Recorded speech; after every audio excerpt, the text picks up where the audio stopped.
call on the ice stands. We gotta go! Up the colors.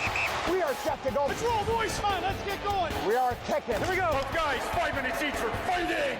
Watch the blue! Play the puck! We're not doing this! Hey! After further review, it's the Scouting the Refs podcast. Yeah, baby! Here's your hosts, Todd Lewis and Josh Smith. Okay, gentlemen, play ball! Let's go! All right, guys, let's drop the puck. Josh, we're past the 10 games in for everyone. Everyone's, of course, immediately doing the who's doing well, who's not doing well. We can run through that with some of the officials, too, because there are some success stories, and there's also some questions about officials that have not been able to take the ice in a while. No, and actual legitimate questions, not the kind that we see on social media after every game, every call, every non-call. You mean the manufactured drama, trademark pending? Yes, those questions. Okay, this is the Scouting the Refs podcast. Make sure you follow us on the social channels. Josh is at Scouting the Refs on TikTok, on Instagram, on Blue Sky, and all of the important social media channels. You'll find me at Todd Lewis Sports. Oilers fans, imagine spending a week in the sunshine. Warm sunshine, we should change that, with Yes. Edmonton Legends. Edmonton Hockey Legends Cruise 2026 is taking place next July 17th to the 24th, and that's why we say it will be in warm sunshine, and you will enjoy time with such famous Edmonton folks like Jason Strudwick, Bill Ranford, Ron Lowe, Gene Principe, Jack Michaels, Kelly Buckberger, Louis DeBrusque, the Below Deck crew, and more. Meet and greet, hot stove sessions, Q&As, you get autographs, you get to hang out, you can watch the World Cup at sea, do whatever you want at sea, as I understand. There are no rules, I guess. Once you get out into international waters, it's a complete free-for-all, and I don't believe there are any Edmonton referees that are part of this. So, again, it's a come as you are, have all the fun that you want. Yeah, no officials that we know of, but if I guess, as you point out, Todd, they'd have to be international officials because you'll be in international waters, so we might need the IIHF to assign a few guys. I was going to say, and that is an entirely different rule book now, isn't Yes. it? Make sure you book your tour at cast.tours/Edmonton and use our special discount code, REFS 2026, for $100 off per person. It's REFS 2026. On this week's episode, new guys hit the ice. That's a headshot. That doesn't count. Trouble in PA, and that's not a good look. Let's talk about the officials, first of all, in that we have some new guys making their debuts this week, and it was nice to see some new officials getting the solo lap out on ice before the game starts. Yeah, always nice to see that. And you know, these guys have worked games before, but you still get the jitters. You still get the butterflies going out there. And to do that solo lap is always a nice touch. And we had 3 of them in the course of a week. Not too surprising. When we have linespersons, they usually make their debuts in October. They split the season. 40-40 is typically what the contract is. 40 games in the AHL, 40 games in the NHL. And they've got to make their debuts so they can work the games for the rest of the season. That was Shawn Oliver, made his debut on Sunday at Devils Avs, Jeremy Faucher on Tuesday at Isles Bruins, and then Dylan Blujus on Thursday at Sens Pens. So 3 new linespersons working, 3 that will now be in the rotation. They'll be picking up games throughout the season. The only newly hired official we're still waiting on is referee Ben Betker. He was signed in the offseason. He'll probably make his debut in April, working a game between 2 non-playoff teams. That's what we usually see with the refs. But on the lines, you're getting right to work. So congratulations to those 3 on starting their NHL careers officially. And congratulations to a milestone in his career for Chris Lee. Works game number 1,500 this week. That's a whale of an accomplishment. Good for him. Yeah, and of course, he has plenty of fans on social media who are happy to comment on potentially any missed calls or disputed calls he's made over those 1,500 games. But no, everybody gets it. I know, but it's a huge number for him. We've got some other milestones coming up this season. Nice to see Chris Lee working 1,500. All right. Now, there's some other officials as well who, let's get some injury updates because we're still waiting for some guys to hit the ice that haven't been around for a while. Yeah, it's been a rough one, especially in the off season and even dating back to last season. So we had Steve Kozari suffered an injury in December. He's been sidelined since then, missed the postseason. No word on his status. We know he wasn't pictured at training camp, so not sure if he was involved there, but hoping for an update on him. Bryan Pancich still out from an injury he suffered in game 1 of the playoffs when he was caught up in a collision on the boards. So we're waiting to hear about him. A couple other guys we didn't see what happened. I'm guessing it was off season because all three of these guys finished out the postseason without injury. Ref Chris Rooney, Liney, Ryan Daisy, both out, and referee Francois St. Laurent, I understand, planning to come back pretty soon. I think he's getting close. We'll probably see him back in the NHL in November. So he's close. Don't know where the other guys are. And the one we're still waiting for an update is Scott Cherrey, who took a puck to the face last week or just before then. Puck to the jaw, looked pretty bad, left the game, and no word on his status, but he has yet to return to the ice. So we're hoping to get an update on his status soon.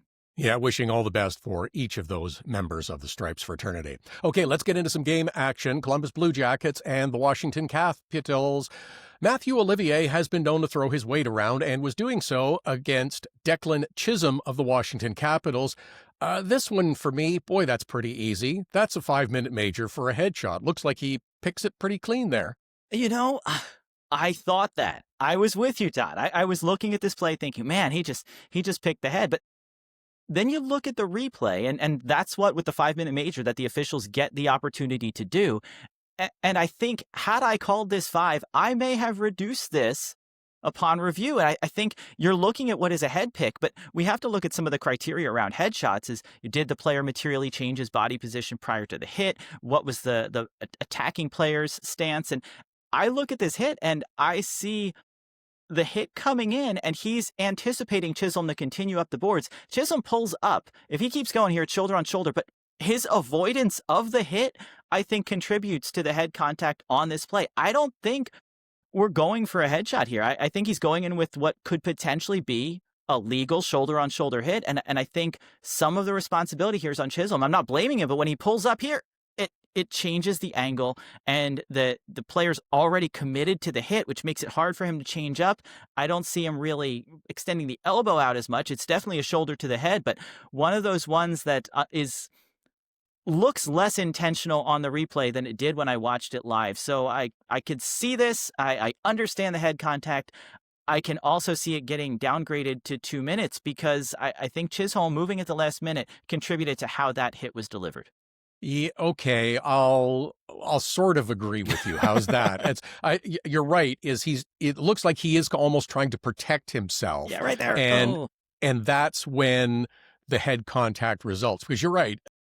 Olivier is counting on him to keep moving up the boards. Yeah. Or that's what he's anticipating. But I still think with that kind of a headshot, it should be a 5-minute penalty. Well, and I think that's the good question, right? Internationally, this is going to be a 5-minute penalty. It's going to be a major penalty because any head contact is illegal, and that's where the NHL has chosen to draw the line on some head contact that doesn't fall under the illegal check to the head rule.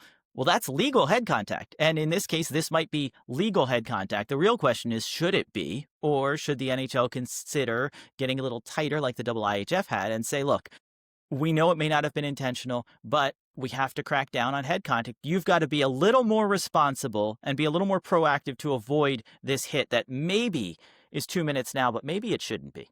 Okay, fair enough. You have to be responsible for your stick. You should have to be responsible for your shoulder. Seems to me. All right, the officials are always trying to stay out of the way of play, but sometimes, purely by accident, even with their best efforts, they get caught up into it. It happened in the Tampa Bay Lightning and Vegas Golden Knights game this past week. Emil Lilleberg dumps the puck in, and I don't know if he plays billiards or not, but he should, because the carom is perfect right into the goal. Oh, banked it off L'Ecuyer and in. It's oh man, and as you know, scary spot. He puts the arms up, deflects it right into the net. It was an exciting play for the fans because you're watching the dump in go in, but if they didn't realize it deflected right off the official, that's what makes it no goal under Rule 78.5, Section 3. When the puck deflects directly into the net off an official, it is no goal. And that's what happened on this play. Even if it had hit the goaltender on the way in, like we saw Tim Peel, Roberto Luongo years back, it goes off Tim Peel's midsection, hits Luongo and goes in. Still no goal, but this one, clear as day. While it was an impressive bounce, this is no goal. It is kind of funny to watch, though, don't you think? You know, and look, good for L'Ecuyer for getting the arms up, trying to brace, because, again, we've seen it. We saw it last week. Guys give up the boards, and you get the dump in, and this one banked off the glass. So I really can't fault the player here. It's not like he was shooting it towards the official, but it's the right bank off the glass. You're protecting yourself. He avoided injury, but had to stop play after that one. Okay, a referee, the center of attention as well in the Winnipeg and Minnesota contest. A high sticking call is made.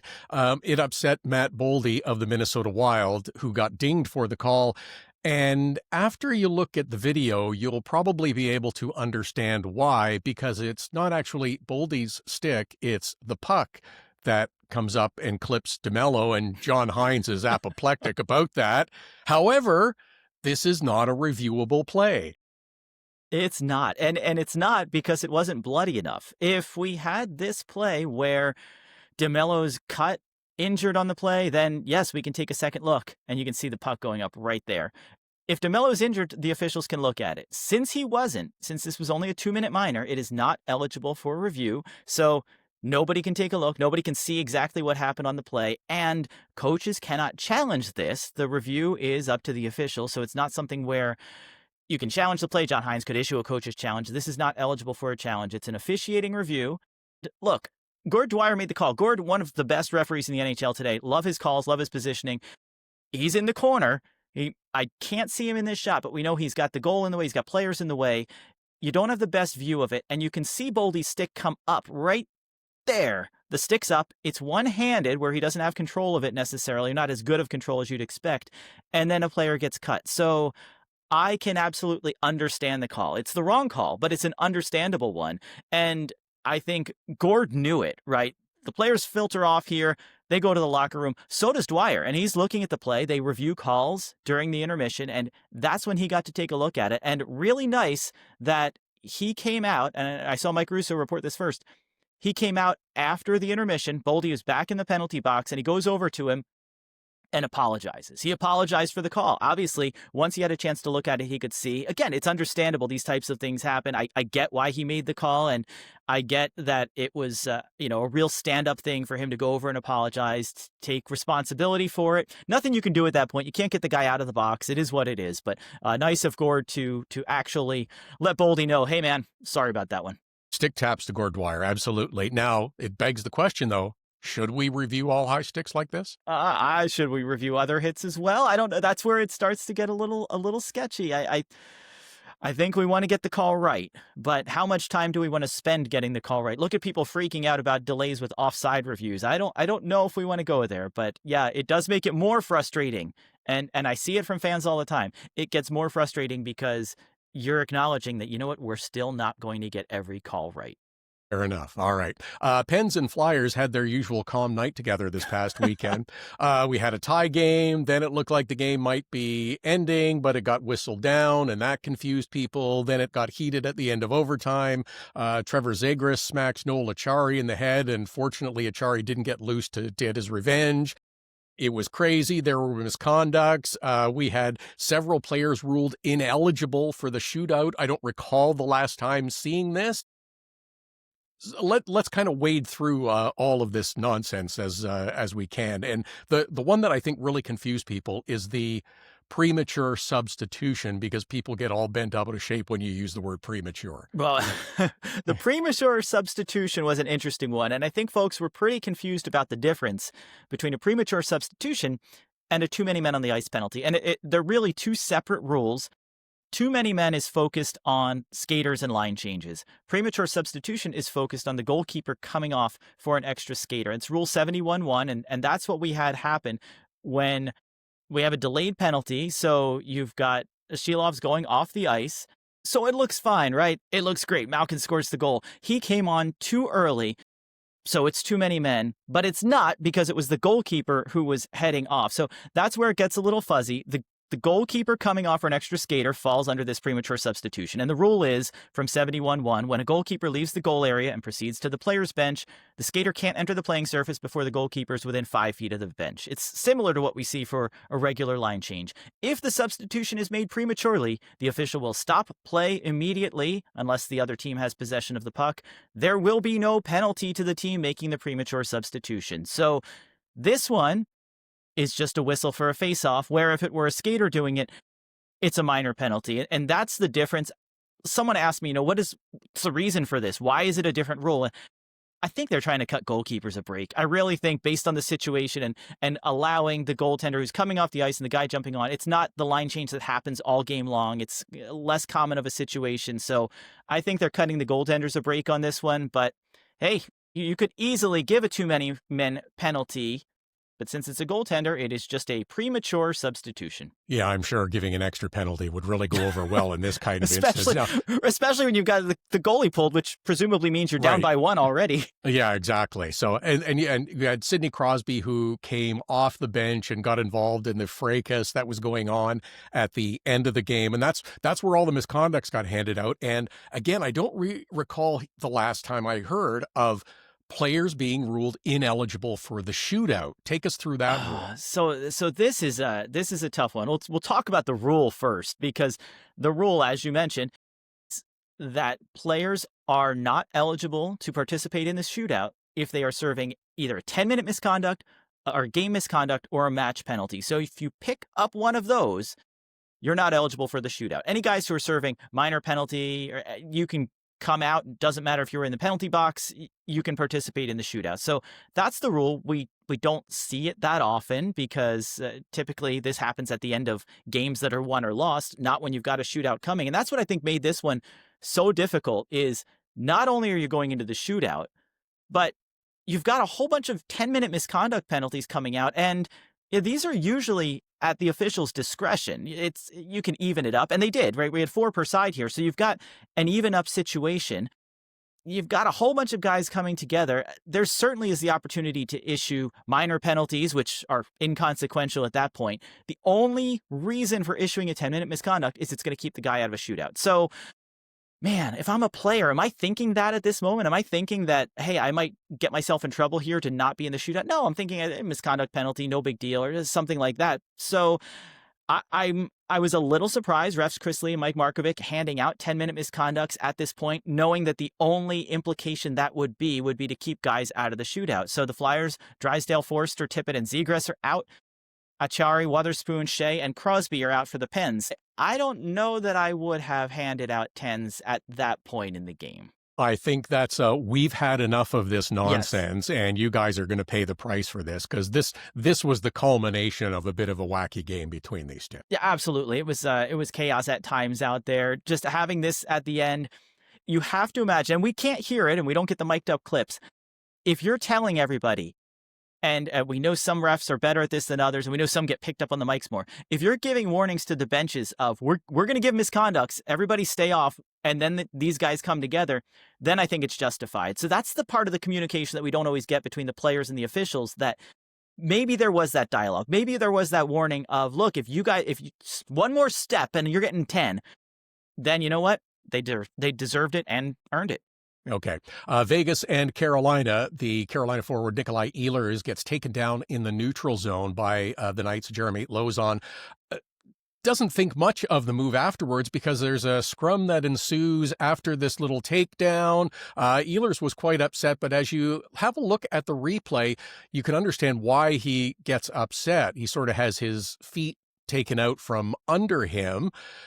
Those on the broadcast referred to it as a slew foot. It wasn't by pure definition a slew foot, but you can see he does get dumped pretty good. He got dumped. This is what I think the NHL would love to call a dangerous trip more than a slew foot. Now, the rule for a slew foot under 52 is using your leg or foot to knock or kick out an opponent's feet, or if you push an upper body backward with an arm or an elbow with that forward motion of your leg to knock them to the ice. Technically, it can maybe fit under the idea of using your leg, but we typically see the argument for a slew foot being that you need that backwards push from the upper body. And that's what, when they interpret it and when they issue the rare time we see an actual slew foot penalty, that's what goes with it. I think this is nothing more than a trip. It's a dangerous trip, but I don't think it's really anything more than that. Certainly one that he didn't enjoy. You don't love getting dumped like that, but I think it does fall short of being a slew footing major. And you look, he ended up falling on his side, so it's not that, backward motion that we expect to see either. So tripping minors for me. All right, fair enough. Ottawa Senators, Chicago Blackhawks, penalties being called on Chicago. Ottawa gets Linus Ullmark out of their net. And the Sens are moving the puck around, looking for an opportunity to get a shot on goal. However, the puck winds up in their net. Doesn't this mean that it's a goal for the Chicago Blackhawks in this case? No, it doesn't. And it's a nice empty netter. It's an easy one. But like we've seen before, just because the puck goes in the net does not mean that it's a goal. Under the delayed penalty rule, and this is where folks got tied up between possession, contact, control. Rule 75, Section 11 says the offending team cannot score unless the non-defending team shoots the puck into their own net. They have to do it without any involvement from the opposing team. This shall mean a deflection off an offending player or any physical action that causes the puck to enter the non-offending team's goal will not be considered a legal goal. And you can see that the puck deflects off Dak's stick, so he didn't have possession, he didn't have control, but he did contact the puck, and that's what sent it down into the empty net. So this was an easy one. Tom Chmielewski right on top of it, waving it off immediately. You know, if you go technically by the rule, maybe you can blow the whistle before the puck goes in to try to avoid some of that confusion. But either way, this one was never going to count. No, and it makes it more fun if you let the puck go in the net, I think. There. Yeah, we celebrate, and then we he's waving it off. Everybody's cheering, then they boo. You're right. You know what? Make it a little more exciting. Let them have their moment. That's right. Okay, Detroit and LA in extra time. Looks like the Kings may have won the game, but come on, you didn't think we were going to go the whole podcast without talking about goaltender interference, did you? Here it is.